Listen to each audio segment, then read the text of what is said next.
সকলকে আমার আনন্দতে জয় করো। পরম পূজ্যপাদ শ্রী শ্রী আচার্যদেবের আলোচনা থেকে আলোচনা করব আজ।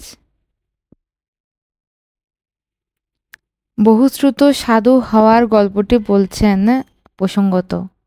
ঘরে কথা হচ্ছে, পড়শি একজন সন্ন্যাসী হব বলছে। সন্ন্যাসী হয়ে বেরিয়ে যাব ঘর সংসার ছেড়ে। কান্নার রোল উঠেছে বাড়িতে, বলছে কি বলছো? হ্যাঁ, ছেলে মেয়ে সবাই এসে কাঁদছে, বলছে বাবা যেও না, বাবা যেও না। পাড়াপড়শি আত্মীয় স্বজনও এসেছে, আজ ঘর সংসার ছেড়ে সন্ন্যাসী হবে। বলে ধুর পাগল, ও কোনো দিনও সন্ন্যাসী হবে না। বলে কেন? সন্ন্যাসী হতে গেলে এই রকম হতে হয়।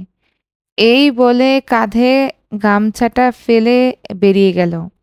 লোকটা আর ফিরলই না, গেল তো গেল। পরম পূজ্যপাদ আচার্যদেব বলছেন, অনুষ্ঠানে মাতলে পাওয়া গললেই যাবে। ঠাকুর স্পষ্ট করে বললেন, আমাকে বাস্তবে অনুশীলনের মধ্যে সবটা আনতে হবে। তিনি সবটা নিজে করে দেখিয়েছেন, নিজেও নামে বসেছেন। লোভের বশীভূত হয়েও কিভাবে তাকে নিয়ন্ত্রণ করা যায়, গাছের গোড়া ধরে পড়ে থেকে দেখিয়েছেন। তোমারও লোভ হয়েছিল, আর তখন তুমি ওই গাছটা আঁকড়ে ধরে পড়েছিলে, আর দেখিয়ে দিয়েছ লোভটা ওই জায়গাটায় যে আসবে। এভাবে পড়ে থাকলে তুমি পারবে। প্যাশনকে ওভাররুল করা যায়, তুমি দেখিয়েছ। সব তুমি আর্ট করে দেখিয়েছ। কোনো জিনিস আমাদের কাছে হাইড করনি তো। তোমার বাথরুমে গিয়েও আমরা দাঁড়িয়ে থাকতাম, বাথরুম থেকে তুমি চিৎকার করেছ, কেষ্টদা, কেষ্টদা, তাড়াতাড়ি আসেন। কি ব্যাপার, ইংরেজি বাণী বেরোচ্ছে? কেষ্টদা ইংরেজিতে বাণী দেওয়ার কথা বলেছেন ঠাকুরের কাছে। ঠাকুর বলছেন আমি ইংরেজি জানি না, বলবো কি? কেষ্টদা বলছেন না, আপনি ইচ্ছা করলেই পারেন। ঠাকুরের মাথায় ঢুকিয়েছেন তিনি ইচ্ছা করলেই পারেন। ঠাকুর পায়খানায় বসে হঠাৎ চিৎকার করে ডাকছেন কি না বাণী এসেছে। তারপর ইংরেজিতে সৃষ্টিতত্ত্বের ওই বাণীটা সৃজন প্রগতি দিলেন। এটাই তো গল্প, তাই না? প্রাতে প্রার্থনান্তে আচার্যদেব বড় নাটমণ্ডপে বসে আমাদের মধ্যে নানা আলাপ আলোচনা করছেন। কথায় কথায় বলছিলেন, পরিবেশে আমাদের মধ্যে কারো কোনো ত্রুটি, কোনো প্রলোভন থাকলে সেটা আমারই খাকতি। আমি আলাদা, তরুণদা আলাদা, তা ভাবা চলে না। যেহেতু সমবেত প্রক্রিয়ার মধ্যে আমি আছি, এটা ভাবতে হবে যে এই জনপদে কেউই দুর্বল থাকলে সেটা আমারই দুর্বলতা। আমরা ধরে নিই ওটা ওনারই প্রবলেম, কিন্তু তা ধরতে পারি না ওটা আমারই প্রবলেম। সেটা যদি না ধরতে পারি তাহলে এই বিষয়টাতে আমি ইনভলভডই না। সুপারফিশিয়াল ম্যানশিপ এর পর্যায়ে পড়ে যাচ্ছি। কারো প্রবলেম মানে আমারও প্রবলেম। কেন সেটা সলভ হয়নি, কেন সেটা বেস্ট পসিবল এক্সপ্রেশনটা করতে পারিনি? যেহেতু আমরা পরম সত্তার সাথে যুক্ত, তাই সব সময় ভেবে দেখা দরকার কোথায় আমাদের শর্টফলটা হচ্ছে। ঢিল ছুঁড়লেই তো পাটকেল মারব, কেন এই জায়গায় ঠাকুর এসে দাঁড়াচ্ছেন না আমার অন্তরে? আমি ঢিল ছুঁড়লে পাটকেল না মেরে অন্য কিছু একটা কায়দা তো নিতে পারি, যেটা ওর কাছে শকিং সারপ্রাইজ, যেটা ওর সত্তাটাকে পরিবর্তন করতে পারে।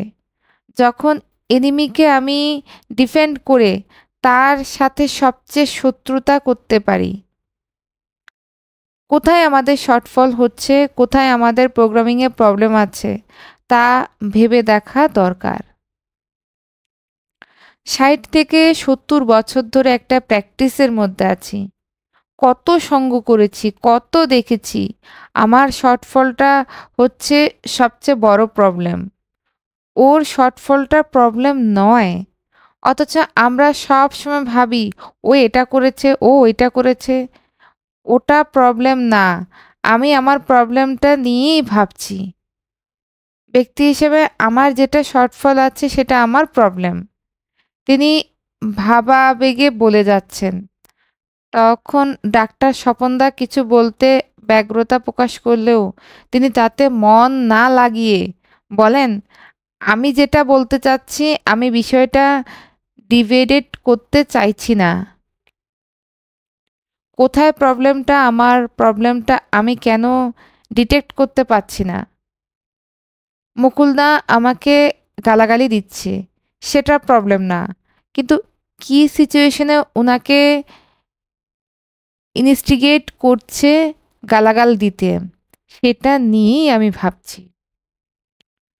তো সেখানে আমার করণীয় কী ছিল? বা আমি কি করতে পারতাম? আমাদের চলায় এই জায়গাটায় পরিবর্তন হচ্ছে না কেন?" আবার প্রসঙ্গান্তরে বলছেন, "ঠাকুরের কাজে আমি দাঁড়িয়েছি নিজে, না আমাকে দাঁড় করানো হয়েছে। এটা হচ্ছেই কথা। দাঁড় করানো হলে কিছুদিনের জন্য হবে।" সম্মুখে বসা বিপ্লব পাল তাকে লক্ষ্য করে, "বিপ্লবের ঘর বাড়ি দোকান সব হয়েছে, কিন্তু ওর কি উন্নতি হয়েছে? জাগতিক যে উন্নতিটা হয়েছে ওর, তা তো থেকেই যাবে। কিন্তু আমি যেটা নিয়ে যাব সেটার আমার কি হলো? সেটা হলো কথা।"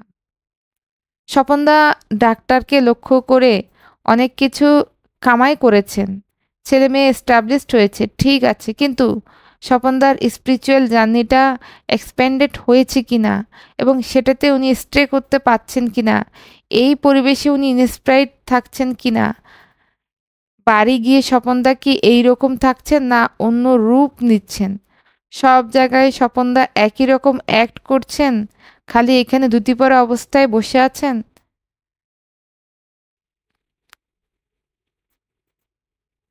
আজ এ পর্যন্তই। ইষ্টপ্রসঙ্গ সকলকে আমার আনন্দিত জয়গুরু।